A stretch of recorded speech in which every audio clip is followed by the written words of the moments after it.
പ്രിയയുടെ ഭയങ്കര സീരിയസ് ആയിട്ട് അതൊന്നും പറ്റില്ലല്ലോ, ഞാൻ അവനെ പറഞ്ഞയക്കാം അവിടുന്ന് എന്നൊക്കെ പറഞ്ഞ് ഭയങ്കര ബഹളം. ഞാൻ നാളെ കാലത്ത് തന്നെ അവനെ പറഞ്ഞേക്കാം, അവൻ തന്നെ ഫയർ ചെയ്യുന്നു. ഷൂട്ടിൻ്റെ അവിടേക്ക് ഒറിജിനൽ ഗണ്ണ് വെച്ചിട്ട് ഫയർ ചെയ്യണമെന്ന് പറഞ്ഞിരിക്കുന്നു. അപ്പോൾ അത് ആക്ഷൻകാരെ കൊണ്ട് ചെയ്യിപ്പിച്ചാൽ അത് പറ്റില്ല എന്ന് പറഞ്ഞു. അപ്പോൾ ലാൽ വിളിച്ച് പറഞ്ഞു അതിലെനിക്ക് വലിയ കോൺഫിഡൻസ് ഇല്ല. പിസ്റ്റ് എടുത്ത് തന്നു 0.32. അത് ഭദ്രേട്ടൻ്റെ പിസ്റ്റാണെന്ന് തോന്നുന്നു. അതാണ് ഫോട്ടോ. അപ്പോൾ ലാൽ അതിൻ്റെ മുമ്പിലുണ്ടായിരിക്കും. ഞാൻ ഫയർ എന്ന് പറയുമ്പോൾ ലാൽ അവിടുന്ന് മാറും, നിങ്ങൾ ഫയർ ചെയ്യണം, അത് വന്ന് ആ ഫോട്ടോൻ്റെ നെറ്റിയിൽ കൊള്ളണം എന്ന് പറഞ്ഞു. അതിനുശേഷം ഞാനും ഭദ്രേട്ടനും ഭയങ്കര ഫ്രണ്ട്സായിരുന്നു. അത് കഴിഞ്ഞിട്ട് എൻ്റെ കീർച്ചക്ര മൂപ്പർ പടം കണ്ടിട്ടുണ്ട്, നല്ല ക്രാഫ്റ്റായിട്ടുണ്ടാകുന്നു. ഫസ്റ്റ് ഡയലോഗ് കഴിഞ്ഞപ്പം പറഞ്ഞ് സൗണ്ട് കുറയ്ക്ക്, നീ പോലീസ് വേഷം ചെയ്തിട്ട് എന്ത് പറഞ്ഞാലും ഷൗട്ടിങ്ങിലാണെന്ന് കണ്ടോടാന്ന്, നീ you look like A seasoned actor എന്നത്. പണ്ട് ഞാൻ അഭിനയിക്കാൻ ചാൻസ് വെച്ച് കഴിഞ്ഞാൽ എന്നെ അങ്ങോട്ടും ഇങ്ങോട്ടും തട്ടിയിരുന്ന ആൾ ഇപ്പം ഇത് പറഞ്ഞപ്പം ഐ റിയലി ലവ്ഡ് ഇറ്റ്. പണ്ട് പട്ടാളത്തിനൊക്കെ വിട്ട് വന്നതിന് ശേഷം ഒരു ദിവസം സുരേഷ് ബാലാജിയുടെ വീട്ടിൽ താമസിക്കുകയാണ്. അപ്പോൾ തൊട്ടടുത്ത് തന്നെയാണ് മോഹൻലാലും സുച്ചിയും ഡാഡിയുടെ വീട്ടിലാണ് അവർ. അപ്പോൾ ഒരു ദിവസം രാത്രി ലാലിന് സേലത്തേക്ക് പോകണം. അപ്പോൾ അവിടെ ഷൂട്ടിങ്ങാണ്, ഒളിമ്പ്യൻ ആന്റണി യാദവത്തിൻ്റെ. അപ്പം എങ്ങനെ പോവും എന്നുള്ളൊരു കൺഫ്യൂഷനിൽ ട്രെയിനിൽ പോകണം എന്തോ ആയിരിക്കും. അപ്പോൾ ലാലിന് അന്ന് രാത്രി എന്തോ ഒരു പരിപാടി ഉണ്ടായിരുന്നു അവിടെ.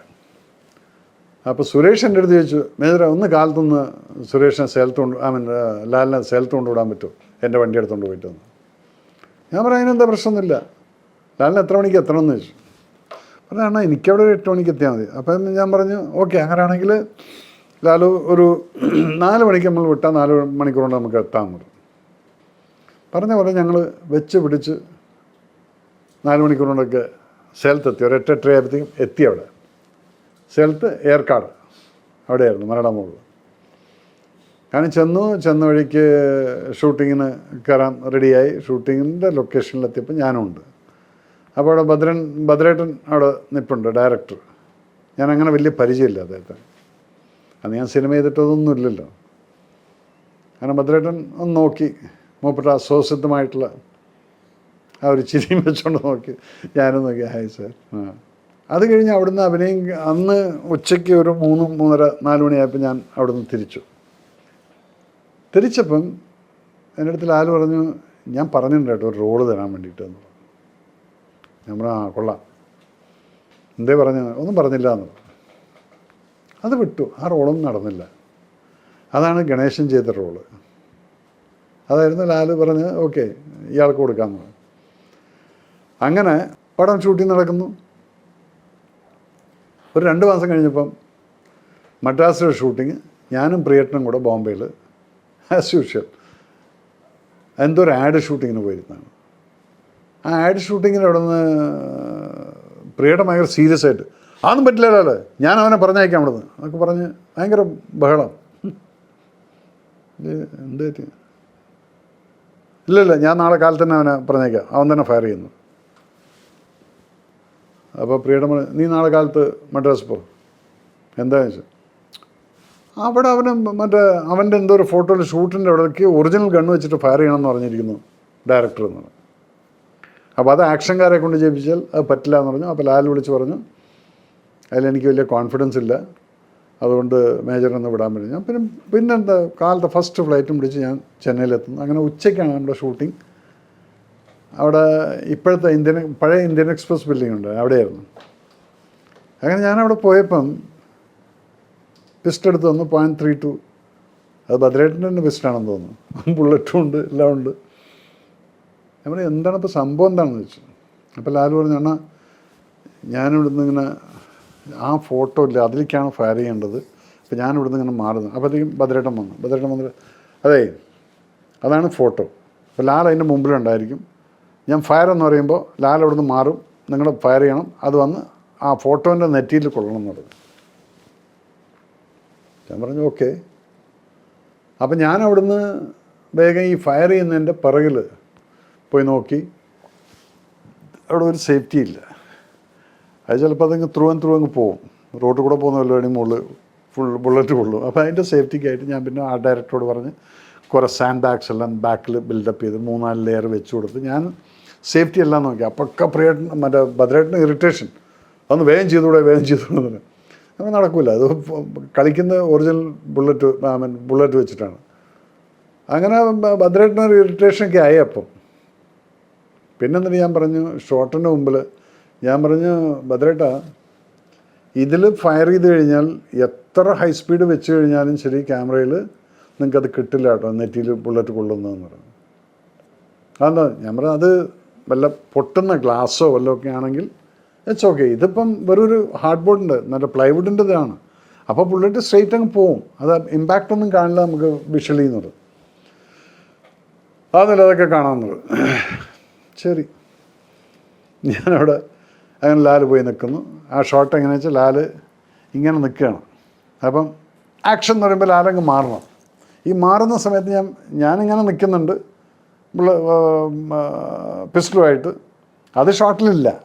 പക്ഷേ അങ്ങേര് മാറുന്ന സമയത്ത് ഇത് ഫയറിങ്ങും ചെയ്യണം, അതിൻ്റെ നെറ്റിയിൽ കൊള്ളും വേണം. അപ്പോൾ എന്താ പ്രശ്നം എന്ന് പറഞ്ഞു കഴിഞ്ഞാൽ, നമ്മൾ ഈ എയിം ചെയ്ത് നിൽക്കുന്ന സമയത്ത് അദ്ദേഹത്തിൻ്റെ ഫേസാണ്, ഒറിജിനൽ ഫേസാണ് നിൽക്കുന്നത്. ഇതേ മാറിയാലാണ് ഫോട്ടോയിലുള്ള ഫേസ് നമുക്ക് കാണാൻ പറ്റുള്ളൂ. അപ്പം ഈ ഒരു ഫ്രാക്ഷൻ സെക്കൻഡിൽ ആ എയിം കറക്റ്റ് കിട്ടും വേണം. അപ്പോൾ ഞാൻ ആദ്യമേ ഇതെല്ലാം എയിം ചെയ്തിട്ട് ഞാൻ പറഞ്ഞു, ലാൽ വന്ന് കയറിക്കോ എന്ന് പറഞ്ഞു. ലാൽ വന്ന് കയറി 1 റിഹേഴ്സൽ എന്ന് പറഞ്ഞു. ഒരു റിഹേഴ്സൽ എടുത്തു. Okay, action. ലാൽ പോയപ്പോൾ ഞാൻ ലാലിൻ്റെ അടുത്ത് പറഞ്ഞു, അണ്ണ ഈ കൈ ഇങ്ങനെ വരുന്നുണ്ട് കേട്ടോ. ഇങ്ങനെ മാറിയപ്പം ഈ കൈ ഇങ്ങനെ വരുന്നുണ്ട്. അപ്പോൾ നമ്മൾ ആ സമയത്ത് ഫയർ ചെയ്യുമ്പോൾ ചിലപ്പോൾ ഈ കൈയിന് മുകളിൽ വെടികൊള്ളും. അപ്പോൾ ലാൽ പറഞ്ഞു, ഓക്കെ അണ്ണാ, I will manage it. 1 more rehearsal നിന്നു. Okay, rehearsal correct. ലാലിൻ്റെ അടുത്ത് പിന്നെ ഒരു കാര്യം പറഞ്ഞു കഴിഞ്ഞാൽ അത് അപ്പം പെർഫെക്റ്റ് ആയിരിക്കും. പിന്നെ ആ കൈ ടോട്ടലി ബോഡിയിൽ കൺട്രോൾ ചെയ്ത് അങ്ങ് പോയി. ആ ഫുൾ ആക്ഷനിൽ അതങ്ങ് പോയി. ഓക്കെ, റെഡി സർ, ടേക്ക് എന്ന് അങ്ങനെ ചെയ്യുന്നു. ആക്ഷൻ, ടപ്പ് അടിച്ച് ലാൽ മാറി, ബുള്ളറ്റും കഴിഞ്ഞു. ഭദ്രേട്ട അവിടെ ഇരുന്ന് അങ്ങ് ചിരിച്ചു. ഞാനത് അപ്പോഴേ പറഞ്ഞാണ് ഇത് കാണില്ല എന്നുള്ളത്. ഭദ്രേട്ട അവിടെ പോയി നോക്കിയോ അതിലുണ്ടോ അതിൽ. ലാൽ പെട്ടെന്ന് കറക്റ്റ് നെറ്റിയിൽ അവിടെ ബുള്ളറ്റ് കിടപ്പുണ്ട്. മൂപ്പര് പോയി നോക്കി, ഇതിൽ ഭദ്രേട്ടൻ കിടുങ്ങിപ്പോയി. അവിടെയാണ് ഭദ്രേട്ടൻ ഞാനെന്നുള്ള വ്യക്തിനെ ശരിക്ക് കമാൻഡോ എന്നുള്ള ആ ഒരു റെസ്പെക്റ്റ് മൂപ്പര് തന്നു. മൂപ്പര് ഒന്നും മിണ്ടിയില്ല. അപ്പം നീ പറഞ്ഞത് ശരിയായിരുന്നല്ലേ, എഫക്റ്റ് അറിയില്ലായിരുന്നു, ഒരു ഗ്ലാസ് എന്തെങ്കിലും വെക്കണമായിരുന്നു. ഞാൻ പറഞ്ഞു വേണമെങ്കിൽ വെച്ചോളൂ. ഇല്ലല്ല അത് വിട്ടേക്ക്, ഇത് ഞാനിപ്പോൾ ഏതായാലും കോൺസെൻട്രേഷൻ ഇതുണ്ട്, സൂം ഉണ്ട്. അത് കഴിഞ്ഞ് ഈവനിങ്ങിലൊരു 8 മണിക്ക് മറ്റേ എനിക്കൊരു കോൾ വരികയാണ് ഭദ്രേട്ടൻ്റെ. ഞാൻ ഭദ്രനാണ്, ഇത് എൻ്റെ നമ്പറാണ്, ഫീഡ് ചെയ്ത് വെച്ചോ, പിന്നെ ഒരു ചെറിയൊരു റോളുണ്ട്, നാളെ ഷൂട്ടിന് വരണം. അങ്ങനെയാണ് എനിക്ക് ആ റോള് കിട്ടുന്നത്. അങ്ങനെ ഞാൻ പോകുന്നു, ലാലിൻ്റെ കൂടെ നടക്കുന്നു, ഗണേഷിൻ്റെ കൂടെ, അങ്ങനെയൊക്കെ ആയിട്ടുള്ള റോള് കഴിഞ്ഞ് ലാസ്റ്റാണ് ആ ഹോസ്പിറ്റലിൻ്റെ ആക്ഷൻ സീക്വൻസ്. അത് ഓടി വന്ന് ചാടി മറിഞ്ഞ് നമ്മൾ വീൽ ചെയറിൽ കയറിയിരുന്ന് ആ വീൽ ചെയർ കിക്ക് ചെയ്ത് വെടിവെച്ച് അവിടുന്ന് അതിൽ നിന്ന് ചാടി മറിഞ്ഞ് റോൾ ചെയ്ത് പിന്നെ ഫ്ലൈ ചെയ്ത് ഇത്രയും ഹൈറ്റുള്ള ആ റിസപ്ഷൻ ടേബിളിൻ്റെ മുകളിൽ കിടന്ന് ഫുൾ വയറിൻ്റെ മുകളിൽ തിരിഞ്ഞ് വന്നിട്ട് വെടിവെക്കുന്ന ഒരു സീക്വൻസാണ്. ഒറ്റ ടേക്കിലത് ഓക്കെ ആയിരുന്നു. അന്നത്തെ ഫിസിക്കൽ ഫിറ്റ്നസ് എന്ന് പറയുന്നത് അതാണ്. അതിനുശേഷം ഞാനും ഭദ്രേട്ടനും ഭയങ്കര ഫ്രണ്ട്സായിരുന്നു. We were always in talking terms and ഞങ്ങൾക്ക് ഡോഗ് ലവേഴ്സാണ്. അപ്പോൾ ഞങ്ങളങ്ങനെ ഡോഗിനെ അങ്ങോട്ടും ഇങ്ങോട്ടും കൊണ്ട് എക്സ്ചേഞ്ച് ചെയ്യലും മദ്രാസിൽ we are very good friends. പിന്നീട് ഭദ്രേട്ടൻ അത് കഴിഞ്ഞിട്ട് ചെയ്ത ഒരു പടമാണ് ഉടയോൻ. അതിലേക്ക് എത്തുന്ന സമയത്താണ് ഞാൻ ഈ കീർത്തിചക്ര ചെയ്യുന്നത്. കീർത്തിചക്ര ചെയ്യുന്ന സമയത്ത് അത് കഴിഞ്ഞിട്ട് ഉടയോൻ ഡിൻ ഡു വെൽ. അത് കഴിഞ്ഞിട്ട് എൻ്റെ കീർത്തിചക്ര മൂപ്പര് പടം കണ്ടിട്ടുണ്ട്, നല്ല ക്രാഫ്റ്റായിട്ടുണ്ടാകുന്നത്. അങ്ങനൊരു ബന്ധം ഉണ്ടായ ഒരു സിനിമയാണ്. അതെവിടുന്ന് ഒന്ന് ലാലിനെ ഒന്ന് കൊണ്ടാക്കാൻ വേണ്ടി ഏർക്കാട് വരെ പോയതാണ്, അങ്ങനെ കിട്ടിയ ചാൻസ് ആയിരുന്നു അത്. അതാണ് ഒളിമ്പ്യൻ ആന്റണി ആദം എന്ന സിനിമയുടെ നല്ല മനോഹരമായിട്ടുള്ളൊരു സംഭവമൊക്കെ തന്നെയായിരുന്നു അത്. ആൻഡ് അവിടെ വെച്ചിട്ടാണ് ഞാൻ അമ്പിളിച്ചേട്ടനെയും എന്ന് പറഞ്ഞാൽ കുറേ ആർട്ടിസ്റ്റുകളെ ഞാൻ അവിടെ വെച്ചിട്ടാണ് പരിചയപ്പെടുന്നതും. പിന്നെ സിനിമാ ലോകത്തിലോട്ട് പതുക്കെ പതുക്കെ പതുക്കെ കാല് വെച്ച് ഇങ്ങനെ വന്ന് പിന്നീട് ഇവരൊക്കെ കൂടെ വർക്ക് ചെയ്യാൻ പറ്റി എന്നുള്ളത് ഒരു തുടക്കം ഒളിമ്പ്യൻ കൂടിയായിരുന്നത്. ആ കാളയോട്ടത്തിൻ്റെ സമയത്ത് ഇത് പട്ടാമ്പി വല്ലപ്പുഴ വെച്ചിട്ടാണ് ഇത് നടക്കുന്നത്. അപ്പം ഇതിലിപ്പം ലാലിൻ്റെ അടുത്ത് പറയാനാരുമില്ല. ഈ കാളയോട്ടത്തിൻ്റെ സമയത്തുള്ള ആ വടി എന്ന് പറയുന്നത് ആ തൂങ്ങിക്കിടക്കും ചളിക്കകത്ത് അതിങ്ങനെ ഷാർപ്പായിട്ടുള്ള ഒന്നാണ്. ഈ തള്ളവിരലും മറ്റേ വിരലും കൂടിയിട്ടാണ് ഇതിനെ പിടിക്കുന്നത്. അപ്പോൾ അത് ശരിക്കും ഇവിടെ തഴമ്പില്ലാത്തവർക്ക് നടക്കില്ല. അത് പെട്ടെന്ന് ഫസ്റ്റ് ടൈം ഇത് ആരും ലാലിനോട് പറയാനുണ്ടായിരുന്നില്ല. ലാലിത് കയറി ആ ഫുൾ സ്പിരിറ്റിലങ്ങ് കയറി ഇതങ്ങ് ഓടിച്ച് ഇവിടെ നിന്ന് കീറിയും പോയിക്കും അറ്റ് പോകാതിരുന്നത് അദ്ദേഹത്തിൻ്റെ ഭാഗ്യം. എന്നിട്ട് അതെല്ലാം കൂടെ അക്സെപ്റ്റ് അങ്ങനെ അത് ഈ ലാലിൻ്റെ ഈ ആത്മാർത്ഥമുണ്ട്. അപ്പോൾ അവിടെ എന്താ വെച്ചാൽ സേഫ്റ്റി എന്നുള്ളത് നോക്കാൻ നമുക്ക് അറിയണം ഇത് ഇന്നതാണ് സംഭവം. ഇത് ഡയറക്ടർ അറിഞ്ഞിരിക്കേണ്ട ഒരു കാര്യമാണ്. ഏതൊരു പടം ഒരു ആ ഹീറോനെ വെച്ച് ചെയ്യുന്ന സമയത്ത് ഇപ്പം ഞാൻ ഒറിജിനൽ ഗൺസ് AK-47 MP5 ഒക്കെ വെച്ചിട്ട് ഒറിജിനൽ ബുള്ളറ്റ്സും വെച്ച് ഷൂട്ട് ചെയ്യുന്നുണ്ട്. പക്ഷെ എൻ്റെ അടുത്ത് ദൈവം അനുഗ്രഹിച്ച് ഇന്നവരൊരു അപകടം പറ്റിയിട്ടില്ല. Because I know what is the repercussions. കീർത്തിചക്രയെ പോലും ലാസ്റ്റ് ക്ലൈമാക്സിൽ ഞാനും എൻ്റെ ബഡ്ഡിയും അതുപോലെ തന്നെ എൻ്റെ കരാട്ടെ ഇൻസ്ട്രക്ടറും 3 പേരാണ്. ഇപ്പം നിങ്ങൾ സിനിമ ഇട്ട് നോക്കിക്കഴിഞ്ഞാൽ നിങ്ങൾക്ക് അത് കാണാതെ എൻ്റെ ഫേസ് അതിനകത്തുണ്ട്. ഞാനാണ് ക്യാമറയ്ക്ക് ക്ലോസ് ആയിട്ട് നിൽക്കുന്നതും ആ 90 റൗണ്ട് ഫയർ ചെയ്യുന്നത് ഞങ്ങളാണ്, കമാൻഡോസ്, ഒറിജിനൽ കമാൻഡോസ്. പക്ഷെ ചാടുന്നത് വേറെ ആരുമാണ്. പക്ഷെ അവിടെ അത് നിങ്ങളാരും നോട്ടീസ് ചെയ്യാത്ത രീതിയിൽ ഞാൻ കാരണം ക്യാമറ അവിടെ ഉണ്ട്. 1 ഇഞ്ച് പഴച്ചാൽ മതി ക്യാമറ, കോടികളുടെ വിലയുള്ള ക്യാമറ പോകും. അപ്പോൾ ഇതൊക്കെ നമ്മൾ നോക്കണം, നമുക്കറിയണം. Okay, what will happen if I make this hero to do this. അത് അയാളെ കൊണ്ട് ചെയ്യിപ്പിച്ച് കഴിഞ്ഞാൽ എന്ത് പറ്റുമെന്നുള്ളത് നമ്മൾ അറിഞ്ഞിരിക്കണം. അതുകൊണ്ടാണ് അപ്പോൾ അവിടെ ഇപ്പം അത് ഭദ്രേട്ടനും പറഞ്ഞൊരു കാര്യമില്ല. കാളയോട്ടത്തിന് ശീലമുള്ളവർ അല്ലെങ്കിൽ അത് മറ്റേ കെല്ലാ മുഹമ്മദ് പറഞ്ഞു കൊടുക്കണ്ടായിരുന്നു. കെല്ലാ മുഹമ്മദിൻ്റെ കാളകളായിരുന്നു അത്. പറഞ്ഞു കൊടുക്കുക ഇതാ ഇങ്ങനൊരു പ്രശ്നമുണ്ട്, അതിൻ്റെ വടി ഇതാണ്. പക്ഷെ ലാല് കയറി നിന്നു അതങ്ങ് ചെയ്തു. പക്ഷേ ഈ പൊളിഞ്ഞിട്ടും ഷോട്ട് വിടാതെ മൂപ്പര് കാളുടെ പിറകിൽ പോയിരിക്കുകയായിരുന്നു. വന്നപ്പോഴത്തേക്കും അറ്റുപോകുന്നൊരു തള്ളവരൽ പോലെ ഞാനൊക്കെ കണ്ടിട്ട് ഞെട്ടിപ്പോയിട്ടുണ്ട്. പിന്നീട് അതെല്ലാം തുന്നിച്ചേർത്ത് അത് കഴിഞ്ഞിട്ട് പടം എന്തുകൊണ്ട് അത്രയും വലിയൊരു ഹിറ്റായില്ല എന്ന് ചോദിച്ചു കഴിഞ്ഞാൽ എനിക്ക് അതിൻ്റെ ക്രാഫ്റ്റിംഗ് ബേസോ അതൊന്നുമല്ല, എവിടെയോ എന്തൊക്കെയോ.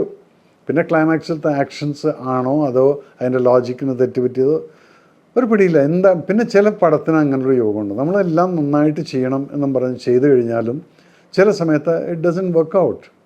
ഹൗ ഇറ്റ് ഈസ് നോട്ട് എന്നുള്ളത് എനിക്ക് വലിയൊരു സങ്കടമുള്ളൊരു സംഭവം എൻ്റെ മിഷൻ 90 ഡേയ്സിന് ഇതുപോലെ തന്നെ ഉണ്ടായിട്ടുണ്ട്.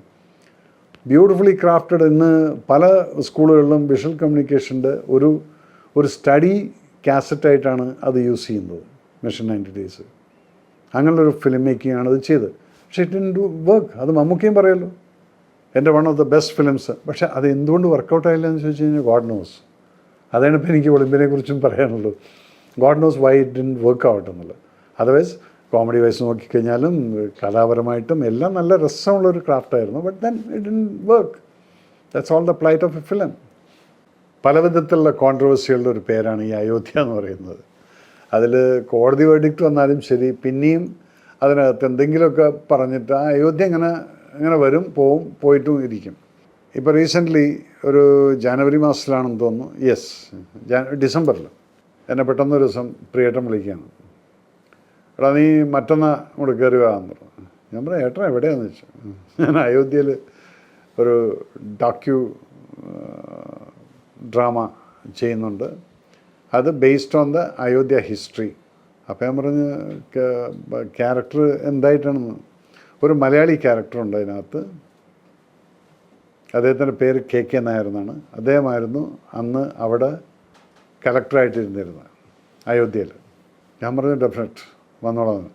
അപ്പോൾ എന്താ എന്നെയെന്ന് ചോദിച്ചു. അല്ലടാ നിന്നെ കണ്ടു കഴിഞ്ഞാൽ ഏകദേശം ഇതൊക്കെ വെച്ച് കഴിഞ്ഞാൽ അങ്ങനെ പോലെ ഉണ്ട്, അപ്പോൾ അതുകൊണ്ട് നീ ഇങ്ങോട്ട് വാങ്ങുന്നത്. അങ്ങനെ ഞാനവിടെ എത്തുന്നു. ആദ്യമായിട്ട് അയോധ്യയിൽ പോയി ഇറങ്ങി ഷൂട്ടിങ്ങിന് പോകുന്നു. അത് ബേസിക്കലി എന്തായിരുന്നു എന്ന് പറഞ്ഞു കഴിഞ്ഞാൽ ഇത് 1949 അതിൻ്റെ ചരിത്രം പറയുന്നതാണത്. ഒറിജിനലായിട്ടുള്ള ചരിത്രമാണ് ഈ ഡോക്യുവിൽ കൂടെ പറയുന്നത്. 1949 അവിടെ പെട്ടെന്നാണ് ഈ മസ്ജിദ് സ്ട്രക്ചറിൻ്റെ അകത്ത്, അന്ന് അവിടെ മുസ്ലിംസ് ആരും അവിടെ പ്രേ ചെയ്യാനോ അതിനൊന്നും പോകുന്നില്ല. അത് കാട് പിടിച്ച് നടന്നിരുന്നൊരു സ്ഥലമായിരുന്നു. ഇപ്പം അത് എന്തെങ്കിലും പറഞ്ഞിട്ട് പൊളിറ്റിസൈസ് ചെയ്തിട്ട് അത് പള്ളിയായിരുന്നു, അവിടെ നിസ്കാരമാണോ ഒന്നും നടന്നിട്ടുണ്ടായിരുന്നില്ല. ചരിത്രം അവിടെ പറയുന്നുണ്ടത്. അപ്പോൾ അവിടുത്തെ മുസ്ലിംസ് പോലും അതിനകത്ത് പോകുന്നില്ല. അങ്ങനെയാണ് ഒരു ദിവസം അവിടെ ഇവരുടെ ഈ രാംലല്ലയുടെ ഒരു പ്രതിഷ്ഠ അവിടെ കണ്ടതായിട്ട് കാണുകയും അതിനെ സ്ഥിരീകരിക്കുകയും ചെയ്തപ്പം അവിടെ ഹിന്ദുക്കൾ പ്രാർത്ഥിക്കാൻ പോകാൻ തുടങ്ങി. അപ്പം ആ പ്രാർത്ഥിക്കാൻ പോയ സമയത്ത് അവിടെ ഓൾറെഡി സെൻട്രൽ ഗവൺമെൻറ് നിന്ന് ഓർഡർ വന്നു, അവിടെ ആരും പോകാൻ പാടില്ല. അങ്ങനെ അതിൻ്റെ ഒരു ഹിസ്റ്ററി അവിടെ കിടപ്പുണ്ട്. അപ്പോൾ ഈ ക്യാരക്ടർ എന്ന് പറഞ്ഞു കഴിഞ്ഞാൽ ഇദ്ദേഹം പറഞ്ഞതെന്താണെന്ന് വെച്ചാൽ ഇപ്പോൾ ഇവിടെ മുസ്ലിംസ് ആരും പോകുന്നില്ല, ഇത് ഹിന്ദുക്കളുടെ അത് ആരാധനാലയമാണെന്നുള്ളത് കൺഫേം ആക്കിയിരിക്കുന്നു. അപ്പോൾ അതുകൊണ്ട് ഇനി വേണമെങ്കിൽ പിന്നീടാണ് ഈ ആർക്കിയോളജിക്കൽ ഡിപ്പാർട്ട്മെൻറ്റൊക്കെ ഉള്ളിൽ വന്നത്. പക്ഷേ തുടക്കത്തിലുണ്ടായ ഈ ക്യാരക്ടർ അദ്ദേഹം പറഞ്ഞത് എന്താ വെച്ചാൽ ഏതായാലും ഇത് കണ്ടതല്ലേ, ഇനി അത് ബാബഡ് വാരം വെച്ച് കവർ ചെയ്തിട്ട് ഹിന്ദുക്കൾ പുറത്തുനിന്ന് പ്രാർത്ഥിച്ചോട്ടെ, അതിന് വലിയ പ്രശ്നമുണ്ട്. ഏതായാലും മുസ്ലിംസ് പോകുന്നില്ല, ഇനി അല്ല രണ്ടുപേരും പ്രാർത്ഥിച്ചോട്ടെ, അതിനെന്താ പ്രശ്നം? ഇത് ചോദിച്ച വ്യക്തിയാണ് ഈ ക്യാരക്ടർ കെ നായർ എന്ന് പറയുന്ന ആലപ്പുഴക്കാരൻ ഒരു വ്യക്തി. അദ്ദേഹത്തെക്കുറിച്ച് ആരും അത്ര ചരിത്രത്തിൽ ആരും പറഞ്ഞു കേട്ടില്ല. ഇദ്ദേഹം അവിടുത്തെ കലക്ടറായിരുന്നു. അപ്പോൾ ആ ക്യാരക്ടറാണ് ഞാൻ ചെയ്യാൻ പോയത്. എനിക്ക് I really enjoy doing that. എൻ്റെ ആ ഗെറ്റപ്പും അതുപോലെ പിന്നെ എൻ്റെ ഭാര്യ ക്യാരക്ടർ ഒരു ബംഗാളിയാണ്. അപ്പോൾ ഞങ്ങൾ തമ്മിലുള്ള കോൺവെർസേഷനാണ്. കാരണം ഈ മാനസിക സംഘർഷം എന്ന് പറയുന്നത്, ഞാനിത് പറഞ്ഞത് ശരിയല്ല, ഞാൻ ജനങ്ങൾക്ക് വേണ്ടിയിട്ട് ഇവിടെ വഴക്കുണ്ടാവാതിരിക്കാൻ വേണ്ടിയിട്ടില്ല ഞാനിത് പറഞ്ഞത്. അതിനെപ്പോലും സെൻട്രൽ ഗവൺമെൻറ് ഇത് അംഗീകരിക്കുന്നില്ല, എന്തിനാണ് ഇപ്പോൾ ഇവിടെ പ്രശ്നം ഉണ്ടാക്കുന്നതെന്ന് ചോദിച്ച ഒരു വ്യക്തിയായിട്ടും അതിനെ സമാധാനിപ്പിക്കുന്നൊരു ഭാര്യയും. അങ്ങനെ ആ ക്യാരക്ടറിൻ്റെ എന്തുകൊണ്ട് ഇപ്പോൾ പ്രിയേട്ടൻ പറഞ്ഞതെന്ന് വെച്ചാൽ മലയാളി ഹിന്ദി പറയുന്ന പോലെ വേണം എൻ്റെ ഡയലോഗ്. അപ്പോൾ ഞാൻ ഡയലോഗ് മുഴുവൻ ഹിന്ദിയാണ്, പക്ഷേ ഇടയ്ക്ക് ഒന്ന് രണ്ട് വാക്കുകൾ ഞാൻ മലയാളത്തിലിട്ട് കൊടുക്കും. എന്താണെന്ന് വെച്ചാൽ ഒരു മലയാളി ആണെന്നുള്ളത് അറിയിക്കാൻ വേണ്ടി ഭാര്യയോട് സംസാരിക്കുന്ന പോലെ. I really enjoyed working in that film. എൻ്റെ അഭിനയ കരിയറിൽ വളരെ ഞാൻ ചെന്ന വഴിക്ക് പ്രിയേട്ടൻ പറഞ്ഞ് ഫസ്റ്റ് ഡയലോഗ് കഴിഞ്ഞപ്പം പറഞ്ഞ് സൗണ്ട് കുറയ്ക്ക്, നീ എന്നോട് പറഞ്ഞു നീ പോലീസ് വേഷം ചെയ്തിട്ട് എന്ത് പറഞ്ഞാലും ഷൗട്ടിങ്ങിലാണെന്ന്, കുറയ്ക്കുന്നത്. അത് കേട്ടപ്പോൾ കറക്റ്റ്, അത് ശരിയാണ്. സൗണ്ട് കുറച്ചിട്ട് പിന്നീട് ആ ഒരു മെച്യൂരിറ്റി കൊണ്ടുവന്നപ്പം ഞാൻ മോണിറ്ററിലും പോയി നോക്കിയില്ല. പക്ഷേ പ്രിയേട്ടൻ ഒരു മോണിറ്റർ ഷോട്ട് എടുത്തിട്ട് എനിക്ക് വാട്സപ്പിൽ അയച്ചു തന്നു. കണ്ടോടാ നീ you look like A seasoned actor എന്നത്. ഞാൻ പറഞ്ഞ് എനിക്ക് കിട്ടാവുന്ന ഏറ്റവും വലിയൊരു അവാർഡാണ്. പ്രിയേട്ടൻ അത് പറഞ്ഞല്ല. പണ്ട് ഞാൻ അഭിനയിക്കാൻ ചാൻസ് ചോദിച്ചു കഴിഞ്ഞാൽ എന്നെ അങ്ങോട്ടും ഇങ്ങോട്ടും തട്ടിയിരുന്ന ആൾ ഇപ്പോൾ ഇത് പറഞ്ഞപ്പം I really loved it and I vent and touched it. Anyway ഞാനും മൂപ്പരെ കാണുന്ന സമയത്ത് കാല് തൊട്ടിട്ടാണ് സംസാരിക്കാറുള്ളൂ. അപ്പോൾ അന്ന് രാത്രി ഞാൻ പറഞ്ഞു, പ്രിയേട്ടാ this is the biggest statement which I got it and I am really happy that you said that. അത് കഴിഞ്ഞിട്ട് ഈ ക്യാരക്ടറിൻ്റെ ഒരു ഫിനിഷ് എന്ന് പറയുന്നത് ഇദ്ദേഹത്തിനെ സസ്പെൻഡ് ചെയ്തു. പിന്നീട് അന്ന് പണ്ഡിറ്റ് ജവഹർലാൽ നെഹ്റു പ്രൈം മിനിസ്റ്റർ ആയിരുന്നു. അദ്ദേഹം പറഞ്ഞു ഞാൻ പറയാതെ അവിടെ ബാർബഡ് വയർ കെട്ടി അത് ഇത് ചെയ്തു, എന്നെ ഡിസോബ് ചെയ്തു എന്ന് പറഞ്ഞിട്ട് അദ്ദേഹത്തെ സസ്പെൻഡ് ചെയ്യുന്നുണ്ട്. പക്ഷെ അദ്ദേഹമായിരുന്നു ആദ്യത്തെ ഈ ഒരു പ്രശ്നത്തിന് സൊല്യൂഷൻ പറഞ്ഞതും അത് നടക്കാതെ പോയതും. അന്ന് നടന്നിരുന്നെങ്കിൽ ഇത്രയും വലിയൊരു ഇഷ്യൂ പിന്നീട് ഉണ്ടാവില്ലായിരുന്നു ഒരു പക്ഷേ. അപ്പം ആ ഒരു ചരിത്രത്തിൻ്റെ ഒരു ഭാഗമായിട്ടുള്ളൊരു ഡോക്യുഫിക്ഷൻ ചെയ്ത സമയത്ത് ഞാൻ അവിടെ പോയിട്ട് അഭിനയിച്ചപ്പം ഇറ്റ് വാസ് ഫൺ. അതുപോലെ തന്നെ അന്ന് രാത്രിയിൽ ഞാൻ ഈ അയോധ്യ സ്ട്രക്ചറിൻ്റെ അവിടെ പോയിരുന്നു. അപ്പോൾ അയോധ്യ സ്ട്രക്ചർ എന്ന് പറയുന്നിടത്ത് ഇപ്പോൾ ഈ അമ്പലം വരുന്നിടത്ത് അതിൻ്റെ 4 വശവും ഹനുമാൻ്റെ അമ്പലങ്ങൾ, അതിനൊരു ഹനുമാൻ ഘാട്ട് എന്ന് പറഞ്ഞിട്ടുള്ളൊരു സ്ഥലമുണ്ട്. അതെന്തായിരുന്നു, ചരിത്രപരമായിട്ട് ശ്രീരാമൻ തൻ്റെ കാര്യങ്ങളെല്ലാം കഴിഞ്ഞ് ആ ഒരു അവതാരം അവസാനിപ്പിച്ച് അവിടുന്ന് പോകുന്ന സമയത്ത് ഹനുമാനും പറഞ്ഞത്രേ ഇല്ല ഞാനും വരുന്ന കൂടെ. അപ്പോഴാണ് അദ്ദേഹം പറഞ്ഞത് ഇല്ല, അയോധ്യയെ സംരക്ഷിക്കാൻ നീ ഇവിടെ വേണം, എൻ്റെ കർമ്മം കഴിഞ്ഞു, നിൻ്റെ കർമ്മമാണെന്നുള്ളതും പറഞ്ഞിട്ടാണ് അവിടുന്ന് പോകുന്നത്. അങ്ങനെയാണ് ആ ഹനുമാൻ ഘാട്ട് എന്നുള്ളത്. ഹനുമാൻ ഘാട്ടിൽ നടന്ന ഒരു വെരി ഇൻട്രസ്റ്റിംഗ് സീക്വൻസ് 98-ലാണെന്ന് തോന്നുന്നു. അവിടെ ഒരു ബോംബ് ബ്ലാസ്റ്റൊക്കെ നടന്നിട്ടുണ്ട്. അവിടെ ഇവിടെ എല്ലാം ബോംബ് ബ്ലാസ്റ്റാണ്. അങ്ങനെ പെട്ടെന്ന് ഇവർ മിലിറ്റൻസിനെയൊക്കെ പിടിച്ചപ്പം ഒരു മിലിറ്റൻ്റ് പറഞ്ഞു ഇപ്പം പൊട്ടൊന്ന് വേറൊന്ന് ഹനുമാൻ ഘാട്ട് പൊട്ടുന്നത്. അങ്ങനെ എല്ലാവരും കൂടെ ഓടി ഹനുമാൻ ഘാട്ടിൽ ചെല്ലുമ്പോഴത്തേക്കും സമയമൊക്കെ കഴിഞ്ഞിരിക്കുന്നു, പക്ഷെ സംഭവം പൊട്ടിയിട്ടില്ല. അവിടെ ഒരു കുരങ്ങൻ അവിടെ ഇരുന്നിട്ട് ഈ ബോംബിൻ്റെ മുകളിൽ കളിച്ചുകൊണ്ടിരിക്കുന്നതാണ്. അന്നത് വലിയ ന്യൂസായിരുന്നു. അത് പേപ്പറിലൊക്കെ വന്നൊരു ന്യൂസായിരുന്നു, ഈ ബോംബും വെച്ചുകൊണ്ട് കളിച്ചുകൊണ്ടിരിക്കുന്നത്. കാരണം ഏതോ ബട്ടൺ സ്വിച്ച് ചെയ്തിട്ട് 2 സെക്കൻഡ് മാത്രമുള്ളപ്പോൾ സ്വിച്ച് ഓഫ് ചെയ്തിട്ട് വെച്ചിരിക്കുകയാണത്, അറിഞ്ഞോ അറിയാതെയോ, whether you believe it or not. അപ്പോൾ ഇതൊക്കെ കണ്ട സമയത്ത് യെസ് ഐ ഫെൽറ്റ് ഓ ഇങ്ങനെയൊക്കെയുള്ളൊരു ചരിത്രം ഇവിടെ ഉണ്ടല്ലോ എന്നുള്ളത്. അപ്പം അങ്ങനെ അയോധ്യയിൽ അഭിനയിക്കാൻ പോയതുകൊണ്ട് അയോധ്യ ഇപ്പം അമ്പലം വരുന്നതിന് മുന്നേ ഒരു മാസം മുന്നേ ആയിരുന്നു. അന്നവിടെ കൺസ്ട്രക്ഷൻ തകൃതിയിൽ നടക്കുമായിരുന്നു. ഫുൾ സെക്യൂരിറ്റിയും, നമുക്ക് മൊബൈലൊന്നും അകത്ത് കൊണ്ടുപോകാൻ പറ്റില്ല, അങ്ങനെയുള്ള സെക്യൂരിറ്റിയും ഇതെല്ലാം ഉള്ള സമയത്ത് എന്നെ അവിടെ CRPF ആൾക്കാർ അകത്ത് കൊണ്ടുപോയി തൊഴിച്ച് തിരിച്ചു കൊണ്ടുവന്നു. ഒരു വിശ്വാസി എന്നുള്ള രീതിയിൽ എനിക്ക് രണ്ടുകൊണ്ടും I was very happy that to do the role of KK Nair from Alleppey. അതിനുശേഷം എനിക്ക് തോന്നുന്നു ആലപ്പുഴക്കാർ അദ്ദേഹത്തിനൊരു മോണുമെൻറ്റോ അല്ലെങ്കിൽ ഒരു സ്റ്റാച്യു എന്തോ ഉണ്ടാക്കാനുള്ള പരിപാടിയൊക്കെ നടക്കുന്നുണ്ടെന്നുള്ളത് ഞാൻ കേട്ടു. എന്തായാലും ആ ഒരു character has come out of the history to the public now because of this Ayodhya.